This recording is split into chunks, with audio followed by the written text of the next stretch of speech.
What's up guys, my name is Ryan and I recently returned from exploring the country of Chile and I want to share with you my favorite places and experiences, so here's my Chile top 10.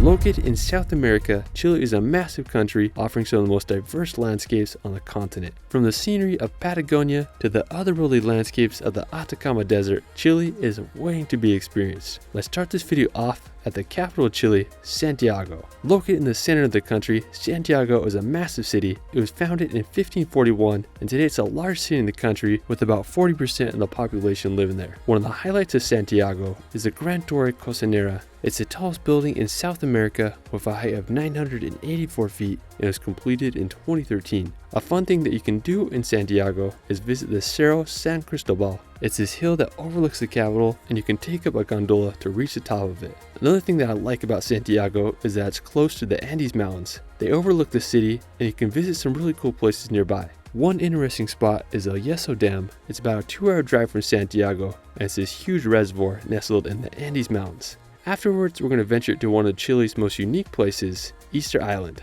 Also known as Rapa Nui, Easter Island is located 3,000 kilometers off the coast of Chile, making it one of the most remote places on Earth. Now to get there, it can only be accessed by taking a 5.5-hour flight from Santiago. Now it's believed that the island was settled around the year 1280 by Polynesians who sailed from French Polynesia. What makes the island so mysterious and famous is the moai statues. There are about 900 moai on the island, with the tallest reaching over 10 meters high and weighing over 80 tons. It's a mystery how the statues were transported, but it's believed that logs were used to move the moai across the island. One of my favorite places to see the moai is at Ahu Tongariki. There's 15 statues perfectly lined up with a dramatic view of the coast. Another interesting place on the island is Ranokua. It's this massive volcanic crater on the southeastern side of the island, and this place is just so fascinating. After Easter Island, we're going to head back to Chile's mainland to visit the Atacama Desert. Located in northern Chile, the Atacama Desert is the driest place on Earth. There are some places that are believed to not have received rain for over 400 years. Now to get to Atacama Desert, there's a few options.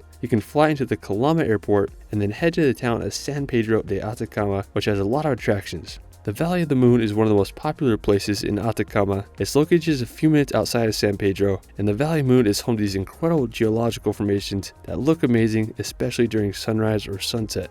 Another interesting place is Piedras Rojas. It's located about a 2-hour drive from San Pedro, and it's this really cool body of water with the unique rocks, and the elevation here is over 12,000 feet, which is pretty crazy. Another fascinating place in the Atacama Desert is the Lauca National Park. It's located in the very northern part of Chile, and to get there you can fly into the town of Arica and then from there make about a 3-hour drive. Lauca is situated at an elevation around 15,000 feet and there's a few lakes, and the scenery here is just so bizarre, especially with the Parinacota volcano as a backdrop. After, we're going to visit one of the most extreme places in the Atacama Desert, Ojos del Salado. With an elevation of 22,615 feet, Ojos del Salado is the highest volcano on Earth and also the highest point in Chile. It is possible to climb the volcano, and it takes anywhere from 8 to 15 days to summit the mountain due to harsh weather and acclimatization. Now to get there, you can fly into the Copiapó airport and it's about a 3-hour drive. I really like the area around the volcano. The surrounding landscapes are stunning. There's high altitude lakes and lots of wildlife such as flamingos and llamas. Aside from the desert, Atacama and northern Chile have a really beautiful coastline. The stark contrast of the arid mountains against the Pacific Ocean is very unique. Now there's some big cities along the coast such as Antofagasta and Iquique. I think the sand dunes that are around Iquique are so cool. You can climb up them and get a great view of the area.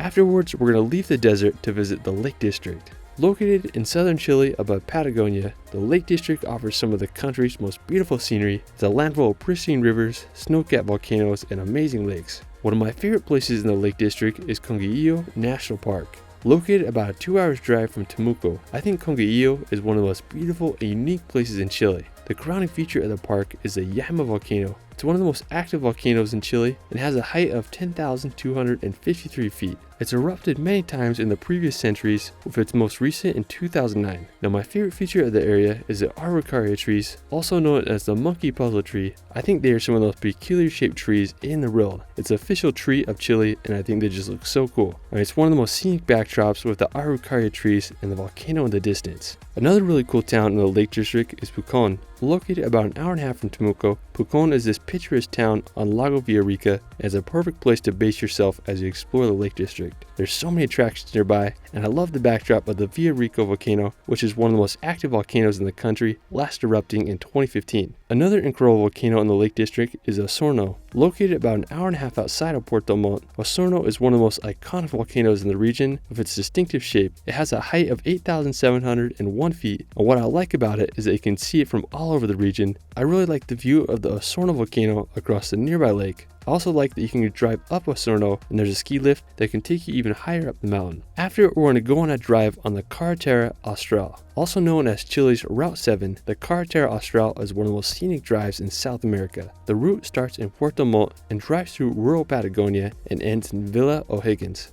According to Google Maps, it's at least a 26-hour drive, and you'll pass through some of the most incredible places in Chile. Be aware that a lot of the sections of the road remains unpaved, but there's hundreds of places to explore. An amazing place you'll pass on the route is the Queulat National Park. It's located about 11 hours from Puerto Montt, and the park is home to the Hanging Glacier Falls, and it's a fairly easy walk to get to the viewpoint. Another stop along the way is the Marble Caves. Located on the turquoise waters of Lago General Carrera, the Marble Caves are some of the most fascinating geological features of Patagonia. It's these massive rocks of marble that have been sculpted by the wind and waves of the lake for thousands of years. The best way to experience the caves is by boat, and you can also take a kayak tour from the nearby town of Puerto Rio Tranquilo. There's so many incredible places along the Carretera Austral. While we're in the Patagonia, we're going to head to my favorite place in Chile, Torres del Paine. I'd say Torres del Paine is one of the most famous places in the country, and with reason. Now to get there, we first flew into Punta Arenas, and from there is a 4-hour drive. When we arrived, I couldn't believe the beauty of this place. We checked into our hotel just outside the park, and we had an incredible view of the Los Cuernos Mountains. They are seriously some of the most incredible mountains I've ever came across. The next day, we drove inside the national park. It was $55 a person for a 3-day pass. My favorite place was the area around Lake Pejoe, and it has this striking blue color. The day we were there, the wind was blowing so hard it was creating waves along the lake. As you're driving along, there are a few places you could stop. There was this one lookout we hiked up to, and it gave an incredible view of Los Cuernos Mountains. The wind here was just unbelievable. As you keep driving down the road, there's this island that is connected by a bridge that you could also walk on, and it offers amazing views of the lake in Los Cuernos. I mean, this area is just absolutely amazing. Now, one of the main reasons people come to the area is to do the hike to Mirador Base Las Torres. It's one of the most popular hikes in all of Patagonia. It's about a 12.5 mile round trip trek with about 3,000 feet of elevation gain. We started around 8 a.m. and I definitely recommend starting this hike no later than 11 because the last section to the lake closes at 3 and it takes about 4 hours to get there. Anyways, the first bit was a flat walk until we reached the incline of the mountain.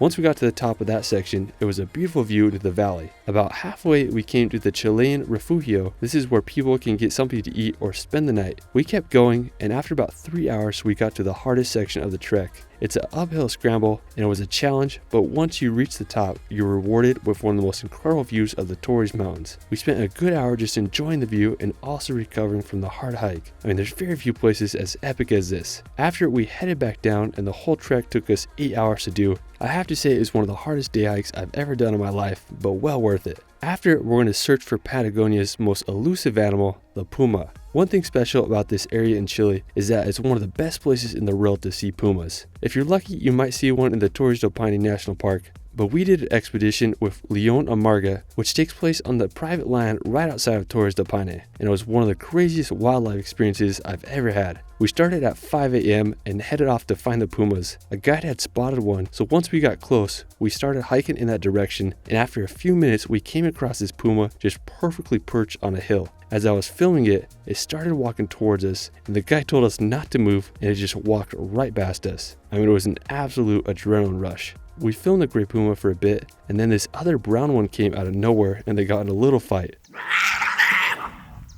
After, it found a nice place to rest under the rock. We came across some more pumas and got some incredible shots of them with the surrounding landscapes. The main prey of the puma is guanacos, which are these large llama-like creatures, which we also saw a good amount of. Towards the end, we got really lucky and found a mother mountain lion with her cub, and were able to film them for a few minutes until they headed off. And it was an absolute incredible experience, and our guide said that we were extremely lucky that day because sometimes you might only see one or none at all, so I'm super thankful we saw a bunch of pumas. I will say it was very expensive, but it's 100% worth it to see pumas in the wild. For our final destination, we're going to visit the Fjords of Patagonia. If you look at Patagonia from space, you can see this huge uninhabited region on Chile's side, and it's home to some of the most unbelievable and untouched scenery on Earth. The Chilean fjords are extremely remote and there are no roads or airports, and the only way to reach the fjords is by taking a boat. Special thanks to my buddy Victor Poznov. He spent a good amount of time sailing throughout Chile's fjords and captured some of the most incredible footage. I'll link a video of his adventure in the description below. One of my favorite features of Patagonia's fjords is the glaciers. There are so many named and unnamed glaciers that very few have seen. I'd say the best way to experience the fjords is by taking an expedition cruise that is specialized in exploring this region of the world. There are very few places that are raw and as beautiful as the fjords of Patagonia. Well, that is it for my Chile top 10. There's so many incredible places in this country, so I'll have to make a part 2. Let me know where your favorite place is in Chile in the comments below.